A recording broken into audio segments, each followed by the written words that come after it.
I mean, my guess is we launch it like what the average sacrifice rate was, and maybe there's a quick dip or something. Like it's gonna be weird.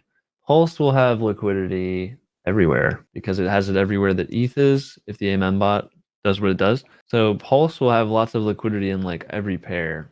And there's some things that are like I could say like what they may do and what I think they should do, and some stuff I know like, oh, they may not put all of the liquidity that gets harvested back in because that would be way too much.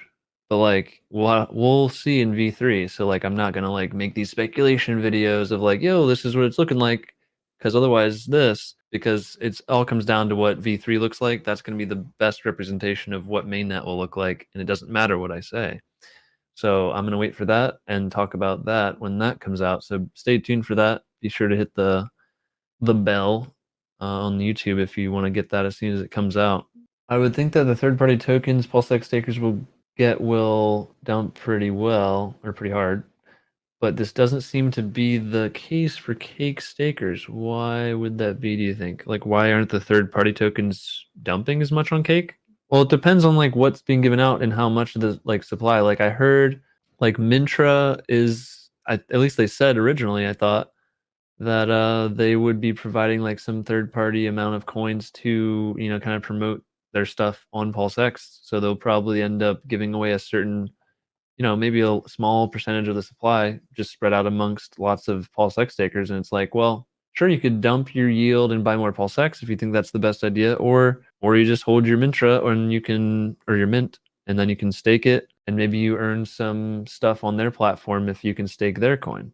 So just be careful like what third-party stuff you're getting. It's always a trade-off because you're like, well, what's going to outperform and stuff like that. So it could just be sold for yield, but it could also just be held, and then it's not sell pressure. Well, people bought Uni token, and you can't do anything with that. It's just like it's kind of funny because these tokens are in ways like they're just as good as Bitcoin, and people wonder why Bitcoin gets bought. These tokens also have rule sets, and people agree to them, and they have inflation models, and people can value it at whatever they want. And anybody can build on top of other tokens that allow that in the future. The fact that everything has like future potential, there's always going to be these value like seekers who are trying to like think, oh, people really aren't buying incentive tokens, so I'm just gonna get a bunch of it and kind of store it up because it's just so cheap. Like I'm really risking barely any of my portfolio to get this. I'm gonna be a whale in INC if anything ever comes out in the future, to make it maybe more appealing to the masses, or if there's, I don't know. It's just like all this. Why does any of this stuff have value? It's a reflexive system, and inflation matters. Some stuff's better than other stuff, but it's also there's lag time before people get into the better stuff. Like people still hold Bitcoin. Ethereum's just better than Bitcoin, but people in Bitcoin don't just sell all their Bitcoin to get Ethereum, at least not immediately. It's just a slower moving thing. There's latency between people understanding crypto all the way and making the right decisions. Asking about can X coin 50x, and it's like, I mean, dude, wait till the bull run. Look at what crypto usually does. As long as it's not a scam and there isn't way too much inflation, and only the people who buy it get the inflation or something, or if there's reasons to buy the stuff because either it creates real yield or it's real crypto, and there's like a good positive feedback loop or incentives in the program, that stuff is likely to do well in the bull run. Most things don't. Like this is all risk on assets still. So like if they just stop printing money like forever, then this stuff is going to take a while to settle. But if they ever turn it back on, it's pump town. So not financial advice. I'd like to hear your thoughts on Pulse Oh, that coin I'm not going to talk about. I mean, it's like there's people have made some like meme coins in the space, and I hope they end up getting more people who aren't in the X community into the X community. I don't think creating like 20 new tokens is good for the Hex price, so I don't really want to talk about that stuff because it's not really innovative. Another question about the RX wallet. I mean, I just haven't done the research on it, but yeah, Randy's cool, so Just do your own research, I would say. But I think MetaMask is fine. Just use a VPN. Don't want to be trying too much new stuff in crypto. That is not the way to succeed.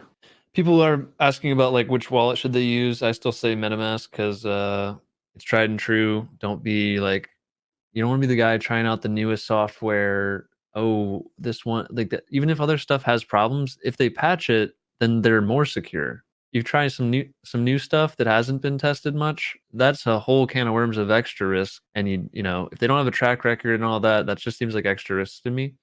I'd rather have the stuff that like, oh, we were you know, maybe less secure before, but now we're more secure because we patched it. So how good is all this centralized stuff for DeFi?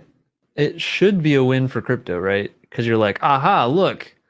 Like if you're looking at it from our perspective of like, we've been telling you the whole time, this stuff, centralized exchange stuff, that's the scam, that's the Ponzi. What are you guys doing on it?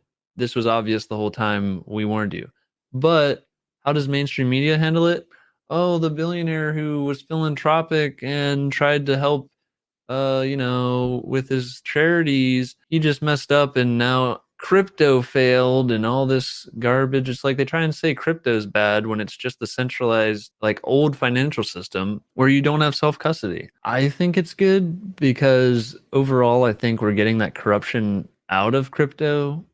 And I think it blew up in their face before they were expecting it. And so that's always good. Like whenever something is like if you're battling someone and they have a big mess up and they're exposed before, like, and they have a weakness, like that's something we can execute on and we can take advantage of to push our better narrative that's better for the world than this other one that was trying to like wreck DeFi and make it illegal to use DEXs and make it so you have to go through centralized exchange and you can only use their licensed platforms and stuff like that. That would have been terrible.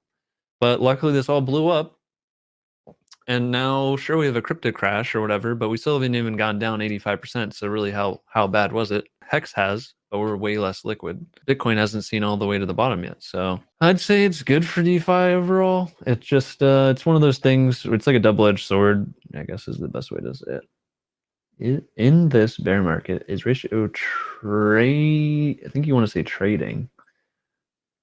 Mostly best. I mean, the thing is like, yeah, newer things usually pump harder, but also I think in Pulse's case, there's like tons of pulse in the pools, so it's more liquid, so you need more money to move it. But it depends how much they end up putting in there with the MM bot.